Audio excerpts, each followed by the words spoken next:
Nja wa ofisi cia IEBC taũni-inĩ ya Runyenjes, maabithaa aya arĩa nĩ amwe arĩa manyitire itemi ithurano-inĩ hĩtũku nĩkuo marũrũnganĩte makĩrehe mateta mao igũrũ rĩa mĩcara yao gũcerithĩrio.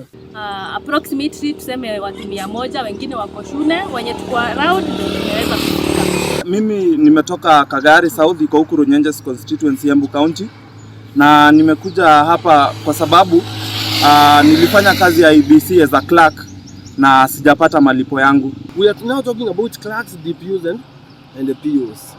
The question is, these people what? They are not watu si ghost workers. Ni watu ambao walifanya kazi. So kama walifanya kazi, pesa yao inapotelea wapi? Pesa yao kweli inaenda wapi? Maugĩte matirataũkwo nĩ mĩtaratara ĩrĩa ĩhũthĩrĩtwo kũrĩha maabithaa a IEBC, kuona aingĩ a aruna ao nĩ mamũkĩrĩte mĩcara ĩndĩ yao ĩcerithĩirio mweri ũmwe thutha wa gũtiriha wĩra wao. Wanachukua wanafanya kazi na wao wengi wamelipwa, sisi ndo tumebakia na hatujui tutafuata nani ama tutapigia nani simu. Tulikuwa clerks 1500 na zaidi, na wale wengi wamelipwa isipokuwa watu kama 100 hivi. Kwa hivyo tunashangaa hao watu 100 kwa nini kuna discrimination, na walitumia kriteria gani kulipa hao na kutolipa sisi? Tunataka kujua kwa nini pesa yetu haikuingia kwa akaunti zetu ili hali tulituma details.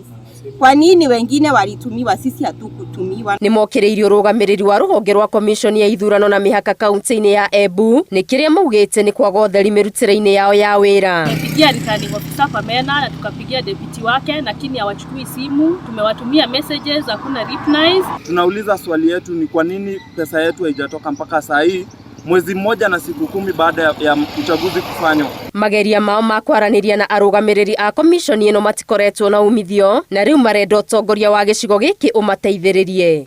Tunauliza viongozi wetu watusaidie kufuatilia hii pesa yetu isipotee. Tunajua inaweza potea. Tunawaamini sana na ndio maana mko kwa hizo viti.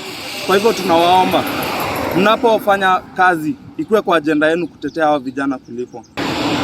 Ribotera Inooro TV, Getu wa Maria wa Mũigana.